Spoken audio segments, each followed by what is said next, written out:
Hey everybody, how's it going?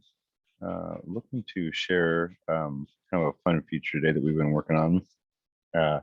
Had somebody in the office ask if there was a way to try to help facilitate viewport type changes a little bit easier when views are getting placed.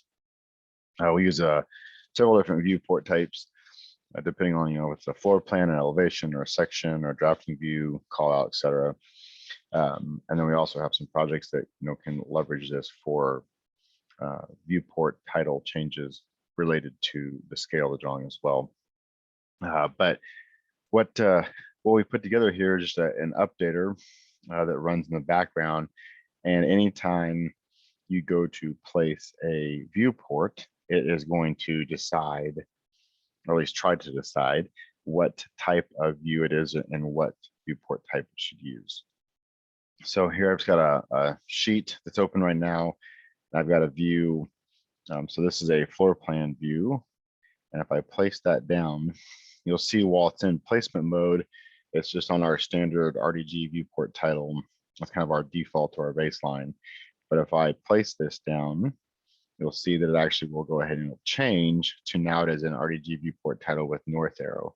So the north arrow shows up, which we have integrated into our viewport families that we can modify the angle of for Project North and True North once we put that down. So that was a floor plan that will come up. And now let's say if we take an elevation and we drop an elevation on the sheet as well, it comes up as with reference.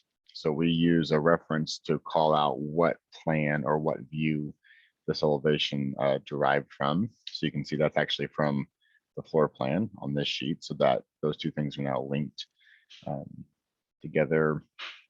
Like a 3D view, if we drop a 3D view on the sheet, you're going to see here that it's just going to use the default RG viewport title because it's not really a reference for it. There's no reason to have a north arrow. It's just going to go ahead and use the default. A section, a building section is going to do the same thing here.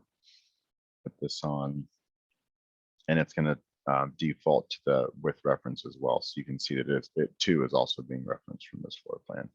So it's just kind of an easy, quick way to be able to pick out what viewport type you want to pick from. And we have others as well within here. We have some that are longer. We have longer titles with no name. And that even applies to legends, since they are a type of view. If I take a legend and drop it down, typically you would see that it's going to try to bring up again that default viewport type. But if I do it, it actually defaults to, or it will change itself to the one without a title. So that way it takes it off once it puts on the sheet, because normally our legends don't need to have that we have the titles built in. So just a really quick and easy way to do that. If any of you are wondering what's driving the type behind, it's actually set up in an XML settings file. So I actually use this settings file here to run all this. So I use a view type, and so it's determining what enum or what view type it's pulling from in the background. And based on that, it just provides the name of a viewport type. And then I use that name to get the actual type within the project. So for instance, this also can be reloaded on synchronization. So if I say, RDG viewport title, let's just say, I'm going to do Sean's new type. So we will save that. So that's Sean's new type.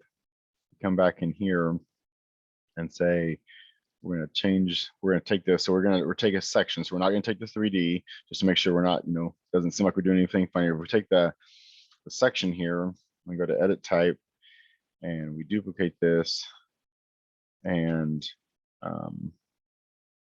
we say Sean's new type, which I think is what I called it. I will check here just to make sure so I don't screw this up. Yeah, Sean's new type in all caps. So say yes, and we'll say okay. So now you can see this as Sean's new type. So if I take that 3D view off, synchronize here real quick. So whenever it's synchronized, so whenever the projects load or whenever you synchronize, it checks for updates. So as many of you probably are aware, it gets really old to try to have to rebuild, recompile, reload every time you want to make some changes. So since we're using that external XML file, allows us to kind of reload it at runtime or during running. So now if we take this and we drop it on, you can see that it's just defaulting to the RDG viewport title. And once we drop it, then it changes to Sean's new type. So this just allows us not only to change things along, the way if we need to make a custom type, we have something that kind of specific or rendering or something that's going on, but it also gives us some flexibility that if we need to, we can leverage different setting files or different setting types if we're working with external firms or with partner firms on projects that maybe have different standards or different nomenclature. We can pretty easily manipulate that in an XML file and prevents us from having to not use it or not be able to use it on projects. So this was just something kind of fun we've been looking at. Thanks for the request. In-house, it's always nice when folks are looking for ways to speed things up. As always, if you have any questions, don't hesitate to ask. Appreciate it. Thanks.